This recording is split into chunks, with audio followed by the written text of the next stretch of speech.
Bharatiya Janata party में राष्ट्रीय अध्यक्ष जी का, प्रधानमंत्री मोदी जी का निर्णय जो है वो सर्वमान्य होता है। 24 साल से रविशंकर जी ने एक सांसद के रूप से बिहार और पटना की जनता की लगातार सेवा की है।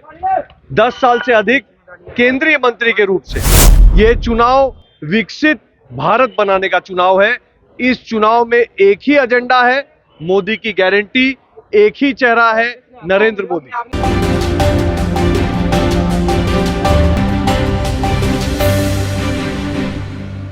आज बीजेपी के वरिष्ठ नेता ऋतुराज सिन्हा पटना पहुंचे और उन्होंने पटना पहुंचते ही कहा कि देश में मोदी लहर है और पटना साहिब सीट पर भी बोले रिकॉर्ड मतों से चुनाव जीत रही है बीजेपी। देखिए इस रिपोर्ट में ऋतुराज सिन्हा पटना पहुंचकर और क्या कुछ कह रहे हैं। का मौसम है। प्रधानमंत्री जी जैसा कैंपेनर शायद ही कभी देश के इतिहास में हुआ हो, और स्वाभाविक है कि प्रधानमंत्री जी देश भर में कैंपेन करेंगे और उस क्रम में अब बिहार में उनका आगमन जमुई में होने वाला है। उसको लेकर पूरी तैयारी है, पूरे बिहार में उत्साह है और मुझे लगता है कि बिहार के लिए एक बड़ा मैसेज प्रधानमंत्री जी के माध्यम से मिलने वाला है। कहा यह जा रहा था कि पटना साहिब से आपको टिकट मिल सकता था, लेकिन एक बार फिर से रविशंकर प्रसाद पर भरोसा जताया गया। चाहत थी आपकी? देखिए, राष्ट्रीय नेतृत्व का, प्रधानमंत्री मोदी जी का निर्णय सर्वमान्य है। माननीय रविशंकर प्रसाद जी की जहां तक बात है, माननीय रविशंकर प्रसाद जी भारतीय जनता पार्टी के वरिष्ठ नेता हैं। सन 2000 से लगातार 24 वर्षों से एक सांसद की भूमिका में बिहार और पटना की उन्होंने बहुत सेवा की है। 10 साल से अधिक केंद्रीय मंत्री के रूप से पूरी निष्ठा और पूरी ईमानदारी के साथ देश की सेवा की है। उनको एक बार पुनः छठी बार पार्टी ने कैंडिडेट बनाकर उनके काम को देखते हुए, जनता के बीच में उनके लिए रुझान को देखते हुए एक अवसर दिया है। और मैं क्या, भारतीय जनता पार्टी का हर एक कार्यकर्ता पूरी तरह से उनके लिए और मोदी जी को पटना साहिब की सीट पर बड़ी जीत दिलाने के लिए तत्पर है। अजय निषाद आज कांग्रेस का दामन थाम लिया है। चर्चा यह है कि आपसे भी कांग्रेस ने संपर्क करने की कोशिश की है। देखिए, मेरी जानकारी में नहीं है छेदी जी और अजय निषाद जी के विषय में, तो मैं इस पे कोई टिप्पणी नहीं करूंगा। मैं बस इतना कहना चाहूंगा कि ये चुनाव देश के प्रधानमंत्री चुनने का चुनाव है। ये चुनाव मोदी जी का चुनाव है। ये चुनाव ये निर्धारित करने का चुनाव है कि इस देश में विकास के साथ साथ विरासत की संरक्षण होती रहेगी। ये चुनाव विकसित भारत बनाने का चुनाव है।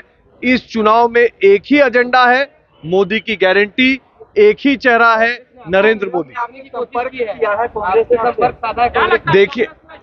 देखिए मेरा ये पूरा मानना है कि भारतीय जनता पार्टी और साथ में एनडीए के घटक दल मिलकर जिस तरह से चुनाव लड़ रहे हैं, इस बार 400 सीट पार अवश्य होगी और देश की फंडामेंटल नीतियों में सुधार होगा ताकि देश का भविष्य उज्जवल हो पाए।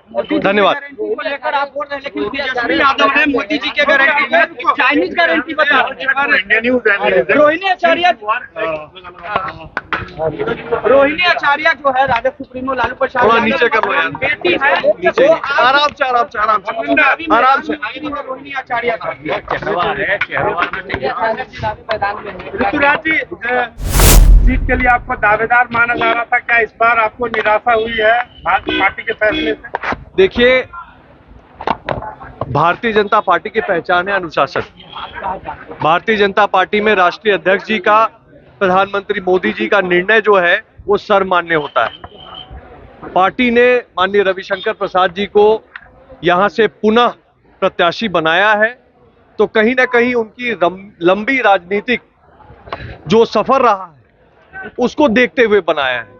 पिछले 24 साल से रविशंकर जी ने एक सांसद के रूप से बिहार और पटना की जनता की लगातार सेवा की है।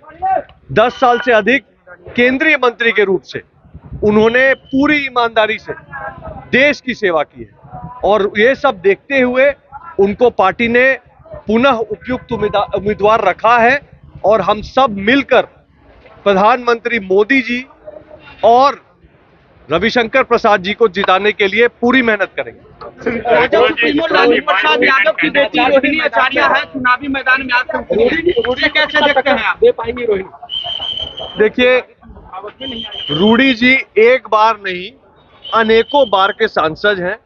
रूडी जी अपने जमाने में one of youngest MLA Bihar के हुए थे। उनकी इतनी लंबी राजनीतिक सफर है, चुनाव लड़ना, चुनाव जीतना रूडी जी को पूरी तरह आता है। बची बात रोहिणी जी की, रोहिणी जी के लिए मेरे मन में हमेशा एक अच्छा भाव रहता है। एक ऐसी बेटी है जिसने अपने पिता को किडनी दान देके उनकी जान की रक्षा की है। मेरी उनको व्यक्तिगत रूप से पूरी शुभकामनाएं। आपके पुराने